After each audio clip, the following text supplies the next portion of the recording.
meni ko'nglimni qoldirish maqsadida aytishmagan. Men hozir buni endi tushunyapman. Ayol ham, erkak ham bir-birining oilasiga yangi vakil bo'lib kiryapti. Ana shu yerda ko'p qizlar katta xatoga yo'l qo'yishadi. Ya'ni qayerdadir jahling chiqishni boshlaydi eringdan, joningga tegadi. Kelinlar haqida doimiy har kuni o'g'liga yomonlasaga, istasa istamasa jahli chiqib ketadi. Nafratlanib ketadi o'zini xotinidan. Menga erimni yomonlamang degan.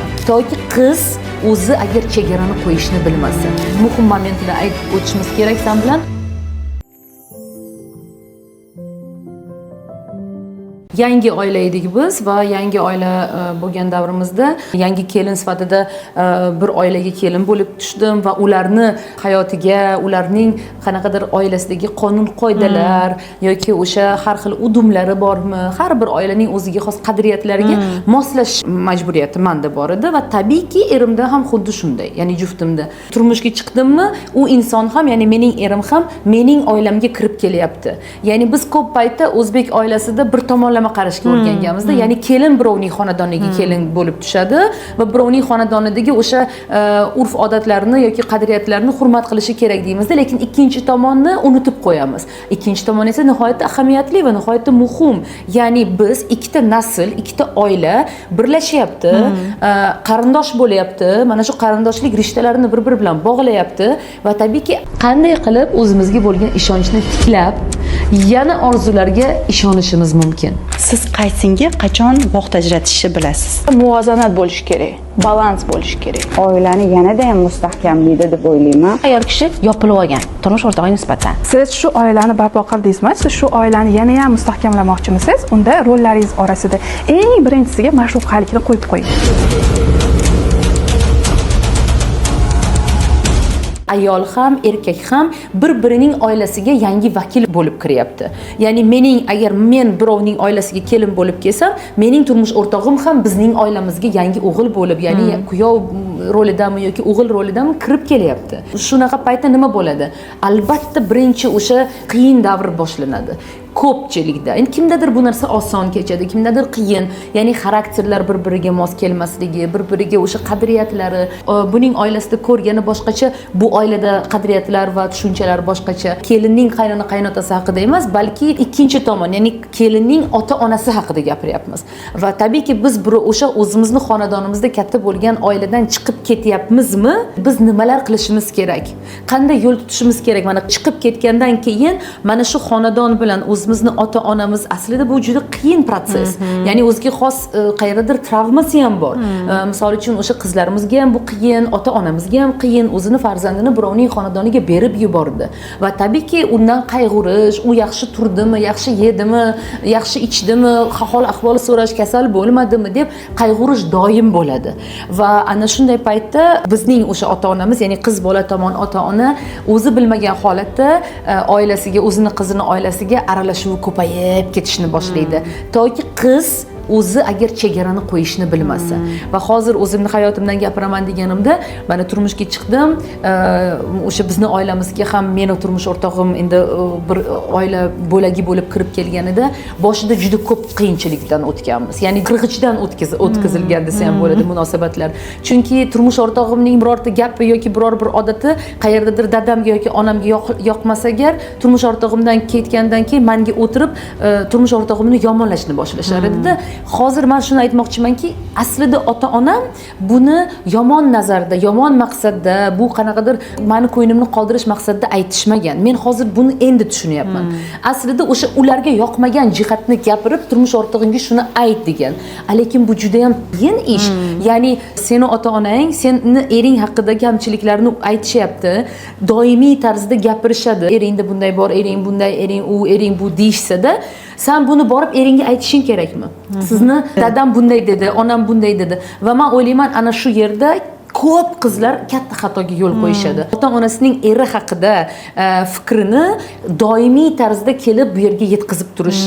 Ya'ni kelib sizni bunday dedi, sizni unday dedi, siz falon ekansiz, nimaga shuni qilmadingiz, nimaga turib bunaqa qilmadingiz, nimaga unaqa qilmadingiz deb gapirish. Hech qaysi erkakka bu narsa yoqmaydi, tabiiy.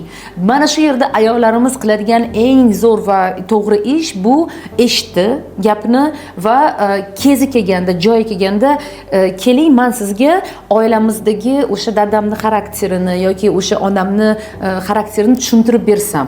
va ertaga sizlar baribir munosabatga bu narsa ta'sir qilmasligi uchun meni dadamda mana bunday odat bor, shuning uchun yaxshisi dadam oldida mana bunaqa qilmang yoki mana bu gaplarni yaxshisi gapirmang deb sekin astalik bilan kezi kelganda vaqtini poylab to'g'ri tushuntirib yotqizib gapni tushuntirish, ya'ni dadasini bu eri haqida gapirgan gaplarni yetkazish orqali emas. Men o'shanda keyin nima qilganman, bu 1 bo'ldi, 2 bo'ldi, 3 bo'ldi. Erim bilan munosabatimizga bu narsa ta'sir ko'rsatishni boshlaganida, ya'ni qayerdadir jahling chiqishni boshlaydi eringdan, joningga tegadi. Chunki xuddi shunaqa agar qaynonalar biz haqimizda kelinlar haqida doimiy har kuni o'g'liga yomonlasa agar istasa istamasa jahli chiqib ketadi.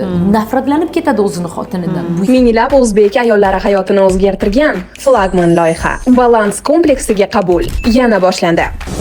Bizni to'sib turadigan narsa faqat o'zimizni ichki to'siqlarimiz. Muammo yo'q. Munosabatlaringiz yanada iliqlashar ekan. O'zini o'ylash, o'ziga vaqt ajratish yomon deb singib qoldi. Zamonaviy ayollar uchun aktual mavzularda maxsus programmalashtirilgan 6 ta katta kurs. Tajribamda qo'llagan va sinovimdan o'tgan balans qonuniyatini siz bilan bugun bo'lishishga tayyorman.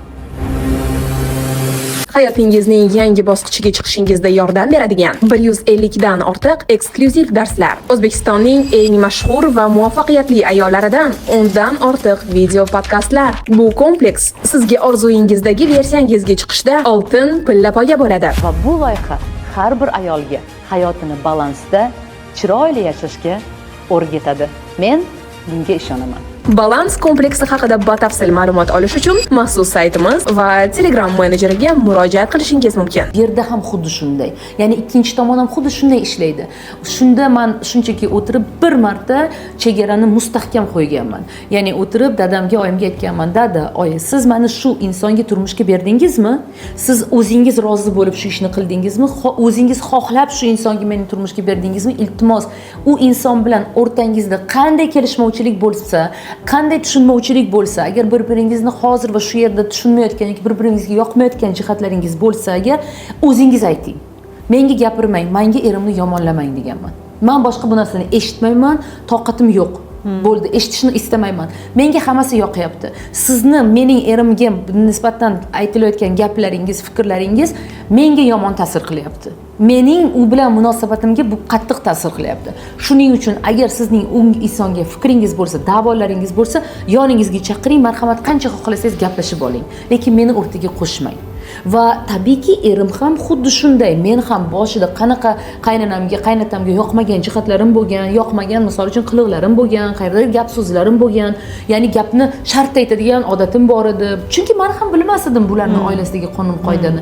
O'shanda ham erimni 1-2 bular menga nisbatan o'sha xotining falon, xotining pismadon degandan keyin vaziyat jiddiylashib, hattoki o'sha qayerdadir o'sha bir-birimizga sovuq bo'lib, qayerdadir o'sha ajrashamiz deb turgan joyda o'shanda ham erim shunaqa qaror qabul qilganki, bo'ldi, mana bugundan boshlab mana qaynonamni, qaynatamni meni hammani o'tkazib aytganki, "Dada, oyi, mana shu ayolni men tanladim, turmush qurdik, sizlarga yoqgan, sizlarni roziliklaringiz bo'lmagan bu ish. Iltimos qilaman, nima gapinglar bo'lsa, o'ziga aytinglar, agar yuziga aytinglar. Lekin o'rtaga meni solib, bu bilan munosabatimizga sovuqchilik tushirmanglar" deb o'rtaga o'tkazib, hammani bitta joyda nuqta qo'yganmiz.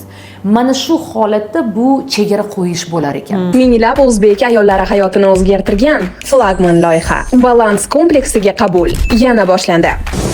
Bizni to'sib turadigan narsa faqat o'zimizni ichki to'siqlarimiz. Muammo yo'q. Munosabatlaringiz yanada iliqlashar ekan. O'zini o'ylash, o'ziga vaqt ajratish yomon deb singib qoldi. Zamonaviy ayollar uchun aktual mavzularda maxsus programmalashtirilgan 6 ta katta kurs. Tajribamda qo'llagan va sinovimdan o'tgan balans qonuniyatini siz bilan bugun bo'lishishga tayyorman. Hayotingizning yangi bosqichiga chiqishingizda yordam beradigan 150 dan ortiq eksklyuziv darslar. O'zbekistonning eng mashhur va muvaffaqiyatli ayollaridan 10 dan ortiq video podkastlar. Bu kompleks sizga orzuyingizdagi versiyangizga chiqishda oltin pillapoya bo'ladi. Va bu loyiha har bir ayolga hayotini balansda, chiroyli yashashga o'rgatadi. Men bunga ishonaman. Balans kompleksi haqida batafsil ma'lumot olish uchun maxsus saytimiz va Telegram menejeriga murojaat qilishingiz mumkin.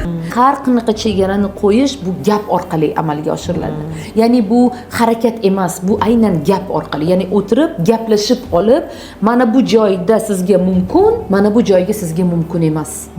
Otangiz bo'ladimi, onangiz bo'ladimi, siz meni dadamsiz, siz meni onamsiz, sizlarni yaxshi ko'raman, hurmat qilaman, lekin mana shu holatga qadar sizga mumkin, mana shu yerdan bu yog'iga mumkin emas. Bu mening hayotim, bu mening oilam va men istamayman mening munosabatimga, erim bilan bo'lgan munosabatimga sizning u bilan munosabatingiz ta'sir qilishiga. Mana shu yerda yana bir muhim momentini aytib o'tishimiz kerak san bilan, bu separatsiya. Separatsiyada ko'pchilik endi bu nima, bu yangi qanaqadir termin, psixologik termin deb hisoblaymizda, lekin bu nihoyatda bugungi kunda aynan o'zbekchilikda, bizning mentalitetimiz, bizning madaniyatimizda bu haqiqatda eng bizning katta muammolarimizdan biri, mana shu separatsiya yo'qligi. Bizning o'sha munosabatlarimizga juda katta qattiq ta'sir ko'rsatadigan jihati ham shunda. Biz kichkinalikdan mana bola tug'ilibdiki, separatsiya qilishni bilmaymiz va katta bo'lguniga qadar hatto bolamiz 50 yoshga kirsa ham shunaqa oilalar borki, farzandi 50 yoshda onasi qarib qolgan, lekin separatsiya yo'q. Mana shu separatsiya haqida gapirganda juda ham muhim bo'lgan jihati bu, biz onalar o'zimizni farzandimizni dunyoga keltirar ekanmiz, biz alohida inson, bizning farzandimiz alohida inson.